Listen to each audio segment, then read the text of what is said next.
ஒரு துறவி ஒரு கிராமத்தின் வழியே நடந்து சென்று கொண்டிருந்தார். அவர் சென்ற வழியில் ஒரு குயவன் பானை செய்து கொண்டிருந்தான். அங்கு ஏராளமான பானைகள், சட்டிகள், குடங்கள் அடுக்கி வைக்கப்பட்டிருந்தன. அந்த குயவனுக்கு அருகில் ஒரு ஆடு கட்டப்பட்டிருந்தது. அது ஒரு நொடி கூட ஓயாமல் கத்திக்கொண்டே இருந்தது. துறவி அந்த குயவன் இருந்த இடத்திற்கு சென்று தரையில் அமர்ந்தார். அவரை கண்டதும் அவனுக்கு வணக்கம் தெரிவித்த குயவன் சிறிய மண் சட்டியில் தண்ணீர் கொண்டு வந்து கொடுத்தான். அதை வாங்கி பருகிய துறவி, இந்த ஆட்டை நீ வளர்த்து வருகிறாயா என்று கேட்டார். இல்லை சுவாமி, இது ஒரு காட்டாடு, வழி தவறி வந்துவிட்டது, நான் பிடித்து கட்டி போட்டேன் என்றான் குயவன். எதற்காக என்று துறவி கேட்டார். அதற்கு குயவன், பண்டிகை வரப்போகிறது, அந்த நாளில் இறைவனுக்கு பலி கொடுக்கலாம் என்று வைத்திருக்கிறேன் என்றான். துறவி வியப்பு மேலிட, பலியா என்றார்.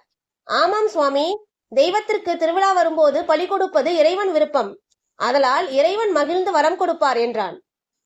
குயவன் இப்படி சொன்னதும் துறவி தன் கையில் வைத்திருந்த தண்ணீர் மண் சட்டியை ஓங்கி தரையில் போட்டார். அது துண்டு துண்டாக சிதறியது. பின்னர் சிதறிய பாகங்களை எடுத்து குயவனிடம் கொடுத்தார்.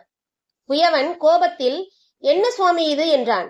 உனக்கு பிடிக்குமே என்றுதான் இப்படி உடைத்து கொடுக்கிறேன் என்றார் துறவி. உங்களுக்கு பைத்தியம் பிடித்திருக்கிறதா? இல்லை, கேலி செய்கின்றீர்களா?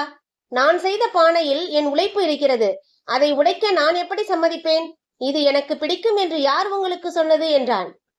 துறவி மென்மையாக சிரித்தபடியே, ஆண்டவன் படைத்த ஒரு உயிரை கதற கதற வெட்டி கொன்று பலியிடலாம் என்று உனக்கு மட்டும் யார் சொன்னது?